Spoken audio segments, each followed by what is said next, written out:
Қайда жүрсің? Қайда жүрген емес? Жұмыста? Бітіріп па? Мәлік, не болған саған? Міне жұмысты үйге алып келдім. Азанға дейін бітіруім керек, жол тапсырыс. Қарамайсың ба үйіңе? Үйіңде күйеуің бар екен есің шығып кетті ме не? Тамақ пісірмейсің ба, үй жинамайсың ба? Мәлік, үлгере алмай жүрмін. Кішкене көмектессең қайтеді, оқудан кейін үйдесің ғой. Маған көмектесіп тұрсың ба? Енді қалмаған қатынның тірлігін істеуім қалып еді менің. Қайдағы қатынның тірлігі? Мен сонда еркекше жұмыс істеуім керек екен, ал сен кішкене көмектессең, нең кетеді? Сен сонда мен еркек емессің дегенге тұр ма? Олай деген жоқпын. Дәл солай айтып тұрсың сен. Өткенде газ болды ма не? Жыныма тиме мен. Жыныма тиме.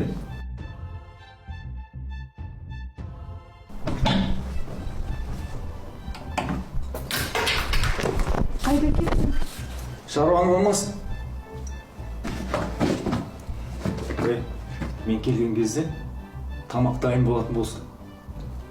Түсінің бе?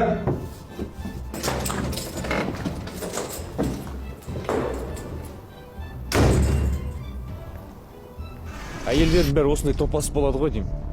Өткен жол ештеңені түсінбеген секілді. Маған міндетсініп қояды, сен маған міндетсің, жұмыс істемейсің дегенде қыл. Қазір таңда жұмыс табу оңай емес. Болмайтын ақшаға тер төгіп жұмыс істеген келмейді. Жұмыс істегесін ақшасы жақсы жерде жұмыс істеу керек. Мен оны ұрайын деп едім, әрең өзім ұстап қалдым. Мен одан көп сұрап жатқан жоқпын ғой. Үйде жинау, тамақ пісіру әйелдің жұмысы. Ақбота ас бөлмеде не істерін білмей біраз отырады. Басына неше түрлі ой келеді. Ақырында Мәлік шаршап жүрау, абыржып жүрау, сондықтан да өз-өзін ұстай алмай қалып, мені ұрған шығар деп ойлайды.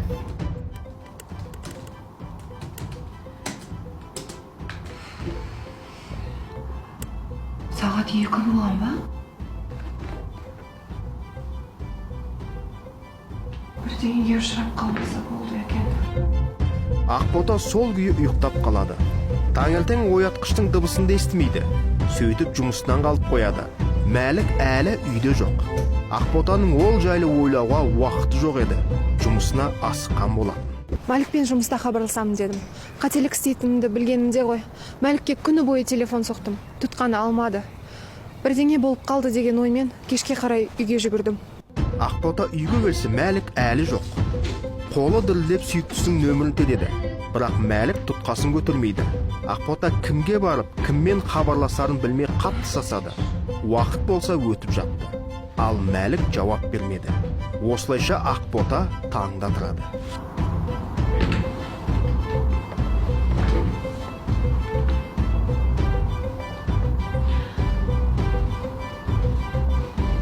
Ақботаның басы айналып, жүрегі айнып, құсқысы келген еді. Бірден сезіктене бастайды. Саған көтеріп қалыппын. Не ойларымды білмедім. Бір жағынан қуанышты хабар, екінші жағынан Мәлік әлі келген жоқ. Не болғанын, қайда жүргенін білмеймін. Бала сүйгім келеді дегеннен бастап сақтанбайтынбыз. Бала көтергім келіп жүрген, міне көтердім, бірақ жүрегім бір жамандықты сезген еді. Ақбота не істерін білмей үйде жүрген еді. Бірнеше рет Мәлікпен хабарласады. Мәлік болса жауап бермейді. Сөйтіп Мәлік араласып жүрген жалғыз досына телефон шалады. Алло, бұл Нұрлан ма екен? Я, сіз кімсіз? Кешіріңіз, мен Ақбота едім. Мәлікті көрмедіңіз бе? Қазір Мәлік қатының маған телефон соғып тұр. Алло, сен не ақылыңа адасқансың ба? Телефон соқпа деп айттым ғой мен саған. Неменеге достарыма телефон соғып тұрсың?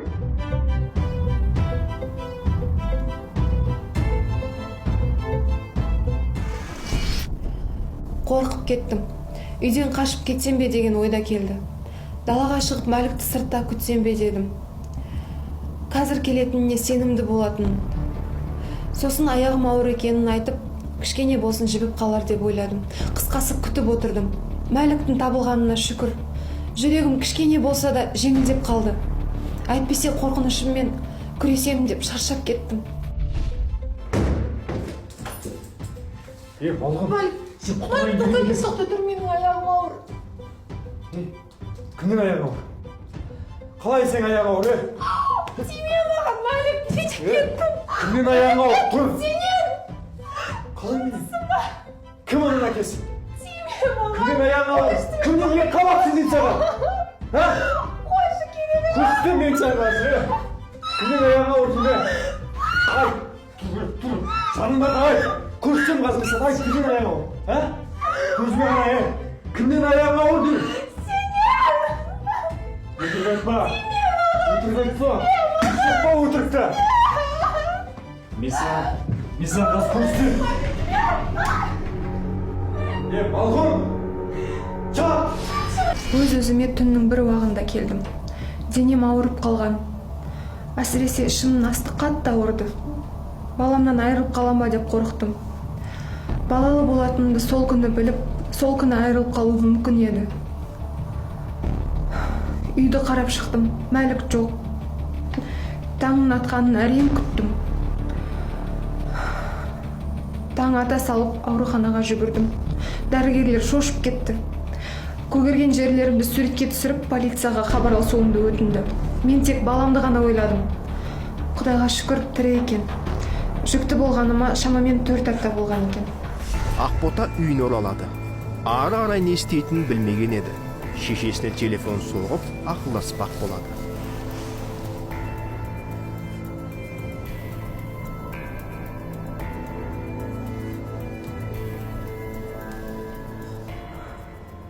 Алло, анашым, амансыз ба? Аманбыз, қызым. Қалайсыз, анашым? Шүкір, өзің қалайсың, қызым? Некелеріңді қашан қиясыңдар? Кеше Нүрия тәтең келген, туған туыс сөз қып жүрді. Анашым, менің аяғым ауыр. Не? Ақбота, мерзімі қанша? 4 апта. Құдай-ай, тез арада істеу керек. Әйтпесе шың шығып кетеді. Анашым, айтайын дегенім... Ақбота, әкең мұндай масқараға шыдай алмас. Мәлігің не ойлап жүр? Әлде ол сені тастап кетті ме? Жоқ, анашым, бәрі ойдағыдай. Жарайды, кейін хабарласамыз сізге.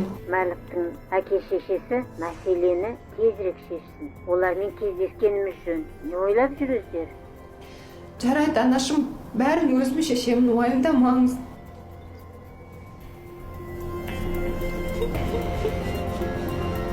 Ақбота бүйтіп өмірі қор көрмеген еді.